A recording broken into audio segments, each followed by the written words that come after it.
Welcome, creators, to The Disruptors, Illuminate Your Frequency podcast. It's in the disruption of the luminescence that matter is created.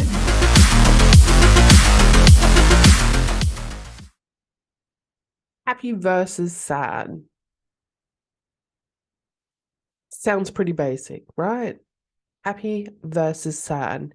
We have been told many times the way that we can achieve anything or be anything or do anything is to be happy, is to move towards happiness, to move towards a space that isn't sadness, that isn't a lower vibrational frequency emotion. What if it's that sadness that propels us towards that happiness? And the reason I say that is, like with anything else I talk about, is based on my own experience and the things that I've felt and the things that I've moved through. And the reason that I want to talk about this is because I've been feeling super happy lately. And with that comes a lot of different emotions and thoughts and ideas. Depending on our conditioning and our coding, when we are in a happy state or when things are working really well for us, sometimes we don't want to share that if the people around us are not in the same space. Maybe the people around us are going through something horrible or sad or frightening or scary or just not really enjoying their lives, and you're out here with your, oh my God, everything's so amazing, life is so good. We dim ourselves down and try not to share that part of ourselves. And that's not always intentional. That can come from whatever we are made up of, our experiences, our beliefs, etc., will determine the way that we are able to operate and express our happiness when we feel in those moments. For me, happiness, I thought, was, oh my goodness, I'm so happy, this is so amazing. But as I've been sort of allowing to be more in tune with how I'm feeling and the things that are happening around me, there is a different level of happiness that comes when you're in a different space. And words will not be able to describe the happiness that I feel. And we can attach different words to it. We can use it as joy, we can use it as excitement, we can use it as contentment, whatever word you want to use. All I know is that it is felt like the ultimate feeling that you can feel as a human in this emotional and feeling body. And so it has resulted in me feeling like I'm bouncing off the walls. It's like, oh my goodness, I'm so excited. I've got all this energy. What am I going to do? What am I going to create? What am I going to be? And it's hard when you become so individualized and there's not that many people to share with it. Yes, we have all these social media platforms and we can share things out there. But, however, as you know, if you've ever used social media, you know there's always going to be someone who's going to have a different opinion or someone that wants to bring you down. Because what I've been noticing whilst I'm in this happy state is how many people want to sit in the unhappy state. How many people have made it their reality that everything is bad, everything is not good. There's no way out. It's that doom and gloom scenario. And I'm sure everyone knows people like that. Everyone knows someone who has that doom and gloom outlook on how they are perceiving that reality around them. And when I sort of started to see that as I was looking through social media, it's like, it's kind of not nice if I'm out there going, hey, look at me, everybody, I'm so happy and excited. Because people be like, but that's just me thinking that people are going to be like, because I know on the outside, people are going to judge you, judge us I'm going to judge people based on our perception of what certain things mean. So when people talk about being happy, I'm going to view that in a certain way. You're going to think of that in a certain way.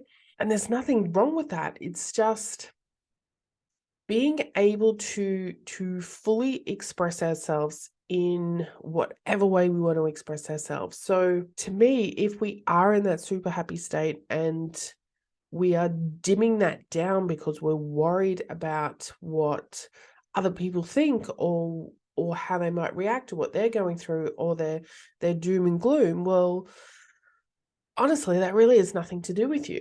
It's really not going to affect the way that you feel unless you allow it to. Because your happiness, your joy, your feeling of just pure bliss with everything in your life right now is just going to only be based on you and how you're feeling and how you are perceiving your reality. Because there are many ways that people can look from the outside and based on their own beliefs and their own perceptions and look at you and think, well, on paper, you're kind of a hot mess. You haven't achieved success in this. You don't have this. You don't have that. You're not doing this. So they will negate your feeling of happiness or your description or the way that you are expressing it based on the things that they are holding to be true for them. That means we can never fully embrace or take on board the descriptions or the ideas of what other people have about what things mean, because it's going to be different for all of us. And it's getting to that own level of our own understanding and our own contentment in what words mean and what they feel like and how they are expressing themselves through us and the way that we are living our lives and in the things that we are doing. And I can honestly tell you, I have not felt this amazing in my whole life that I know of. There are no words, and it's only because of this feeling that I want to share it. This is why I have a podcast. This is why I do things on social media. This is why I say things. This is why I create things, is because when you are feeling really good, you want to show other people. You want to share it with other people. You want to be like, hey, look at this. This is amazing. I want to share my amazing feeling with you, because what happens if you're happy? Well, you are going to go do things that you love. You are going to share your happiness with other people. Maybe you'll start talking to a random person. Maybe you'll do something kind. Maybe you'll create something amazing. Maybe you'll allow this new creation to come through. Maybe you will share your love in other ways and share your happiness in different ways. And that is the beauty of being in this space. So this is why I feel like I really need to talk about it, because I want people to feel like this. And I know that there's different levels of people will say, yes, I feel the same, but they're still talking or doing things that don't reflect my perception or what I would think that happiness is. And there's no other way that I can allow other people to see or feel where I'm at, because we're all different people. It's just, there's no possible way, but I need to release the judgment of what I think I need other people to feel, so that I can give them my own judgment, go, oh my God, yes, you were so happy, you were just like me. But in me being able to express this and in being able to show this is more of a inspirational tool to show people the possibilities of this feeling. And if this is where I'm at now, I mean, where can it go?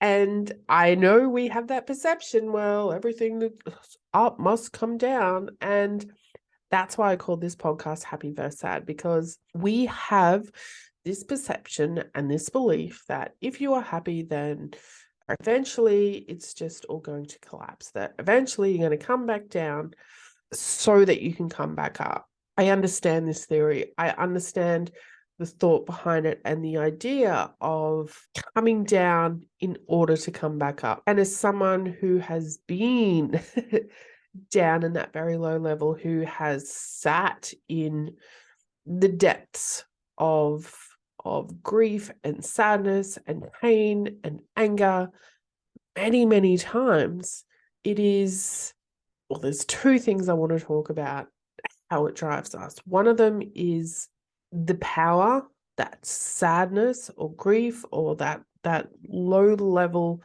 depths of despair hold such a strong frequency. And if you're someone who works along the whole manifestation and the vibrational frequencies of emotion, which is something I used to talk about a lot, they would put those things sort of right down on the bottom of the ladder. I no longer sort of attached to that anymore. To me, it's more of the power and the motion and the strength that it holds. Because to me, sitting in heavy, heavy sadness and heavy, heavy happiness is just as strong as each other. Yes, one's going to feel amazing, one may not. But the strength of that emotion to me is just as powerful. Because when you are sitting in those moments of hard grief, of hard despair and sadness and loneliness, it's so powerful that I will say, this is the second thing I want to talk about it, is it becomes addictive. Because as much as the happiness feels, oh my goodness, this is so amazing, because we're feeling fully connected to ourselves, we are able to express ourselves. To me, the grief, the sadness can be just as powerful, because it's still that level of intensity. It's still that level of making you feel things. It's bringing in all those different feelings of the body. Yes, they may not feel as good as some of the happy ones or some of the more contentment type emotions or feelings, but that sadness and grief still brings a level of comfort. And depending on you and your story and how many times you've sat in that, how many times you have felt those lower level emotions and the strength of what sadness and pain can bring you, there is still a deep level of comfort in that. And that's not just because of it's something that you've experienced a lot and something that you were used to or something that you enjoy. I mean, when you're sitting in grief and you're listening to music and, maybe you're crying or you're eating lots of food or you're watching lots of TV or you're doing things that maybe you shouldn't supposed to be doing, there's still a level of comfort in that. And that can be just as addicting as the happiness can. It's those extremities and the strength of those emotions that make us keep chasing them. Like, I was thinking the other day how the happiness that I was feeling, it's like, well, you can just literally write off all drugs, alcohol, smoking, and food, because now I can feel the things that all those things used to make me feel just by me being me. And I know many people listen to that and go, yeah, right. And say that to some people all the time, and it's like, you don't need to drink. If you do the shit that I do, like, you can feel the same way. Like, but you won't know until you know. It's hard for me to say, oh, stop drinking, go heal your wounds, and suddenly you'll be amazing. Because most people are just going to go, yeah, right, good on you. And some people may not get to this level. Maybe some people have different feelings when they do different things and they won't achieve that same feeling. But for me, it's like, I don't need anything anymore. But I can literally just stop, drop into my heart and feel like you've been injected with some sort of chemical that releases all your endorphins and makes you feel amazing. And I don't have the words for that. I'm sure there's science to it. I don't have the description to tell you what it means, but I can tell you how I feel. But because my new level of being is higher than I used to feel, achieving that ultimate state is so easy. If you are someone who is sitting really low and your base level is really low, it's a lot harder to try and jump up. However, when we are sitting in those low-level griefs or those low-level emotions, it's such a great propelling point to push you towards the opposite of that. And I guess it can be like contradictory of saying, well, you need the sadness and the grief to sort of sit there to propel you upwards. However, you can also be sitting in this happiness and this joy state all the time. So it's like, well, which one am I supposed to be doing?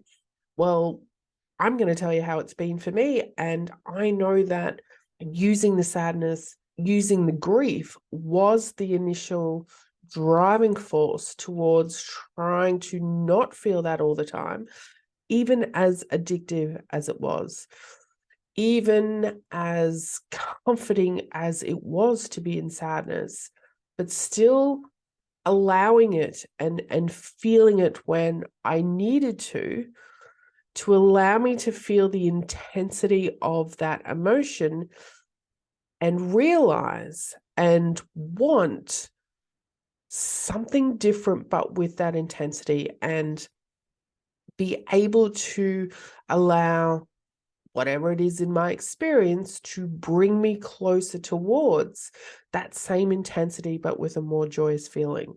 So even though I've sort of been up in this happy, this joyous state for the longest period I can remember, and I know the journey to this point has been very up and down. It has been, oh my God, I'm not doing this to, oh my God, yes, look at all these things. No, I'm not, I'm coming back down.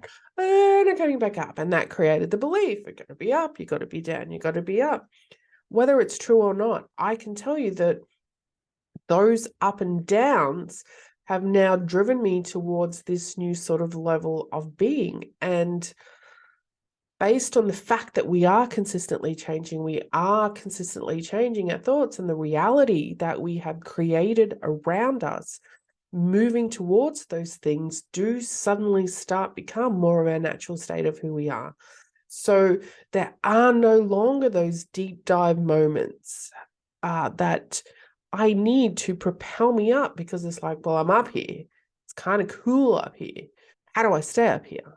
How do I make this my everyday? And it's just that continual moving towards it that allows you to fully embrace that as being the new you, as being the new feeling of who you are. So then what's better? Happy or sad? I think if we allow any sadness or grief or powerful lower level emotions to bubble up and to be felt, allow them to express themselves in whatever way they need to for you, and then use the power and the intensity of that emotion in order to drive you towards more of the feelings that you enjoy feeling. And I know that's going to be different for everyone, because sometimes we don't know, what if we've never experienced enough joy or enough happiness or enough contentment. But the only way we're really going to know is to feel into it. Oh, do I like this? Oh, does this feel good? Oh, do I want more of this? Or, oh, this is not cool. I don't like this one. Just allowing us to feel things in order to move us in the direction or exaggerate or to bring more of the emotion that we're feeling. Because I can tell you, like, where I am now, it feels good. Everything feels good. Even if something perceived as horrible happened, I would like to think that I could maintain some of this detached, not the right word, this contented feeling of knowing and understanding that everything is still going to be okay no matter what, that I can bring on that level of happiness and joy whenever I want, even if the perceived reality around me of what things may look like on paper or the way that people think I should be feeling has no bearing on the actual feelings that I have, or on the way that I actually want to feel in each moment and express myself throughout each day. Am I holding my breath, waiting for the next down moment or the next sad moment? No, because I no longer need that to drive me towards this feeling that I have right now. And I can tell you, I've never been more creative. I've never been more focused and in more receival of the things that I want than I have right now. And I just want more of this. So how do you feel more of this? You just enjoy it. And allow the things to come through that come through, and to feel the things that want to show up. But I'm not going to search for things to worry about, or things that I think I need to work on. I don't believe we need to heal all the time. I think there is a place for it in order for us to move towards more of our true self. It allows us to really look at those beliefs and those emotions and those stories that we have been holding on to. But I don't think we have to do it forever. I think once we learn to be able to recognize and to see things, find our own ways to move through them, as we sort of eliminate those and start move more and more into our true self, we start to become ourselves without these perceived ideas or realities that we think we need to have, or we need to create in order to be successful, or to be aligned, or to be awakened. We just literally create from the depths of who we are. And I honestly think that is my ultimate goal. And in doing that, without that expectation, without creating these goals or these markers to say, yes, I did that, I achieved success, instead just being able to create from our own space, from the heart of who we are, it just allows everything else to sort of flow in. So even when we're looking at happy versus sad, I definitely think that there is a journey towards and between both of them that allow us to get to this contented, joyous, enlightened state. And there's no structural steps that I can give you in order to get there, but I can tell you it's in the way that you were going to do it that's going to work for you. And the only judgment that I have, the only thing that I can give you, is how I feel. And right now, I'm just loving everything. I'm loving what I'm doing. I'm loving what I'm being. I'm loving the environment around me, and everything just feels amazing. So it's not a level of, I have $1 million in the bank account, 37 cars, mansion, blah, blah, blah. It's, I just love everything right now, exactly as it is, how it looks, how I feel about it. And that's the feeling that I want to portray. That is the feeling that we are capable of having without having this perceived proof of success, or these external physical items to prove that we have become or created or did the things that we were supposed to do. It is literally just a feeling.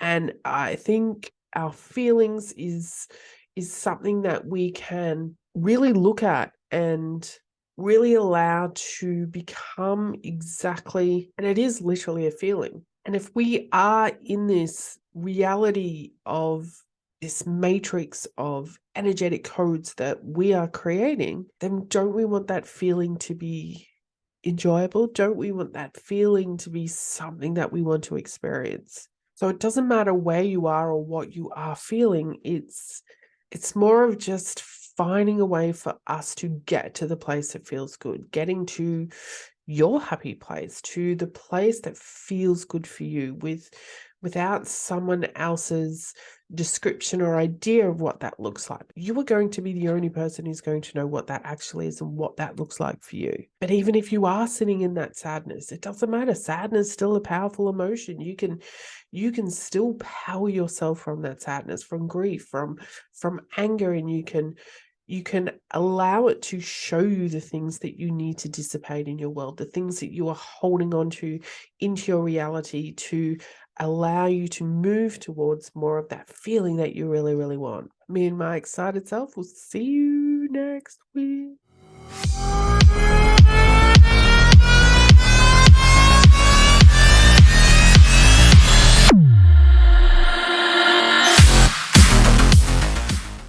And that's it for another epic dose of Disruptors Illuminate Your Frequency podcast.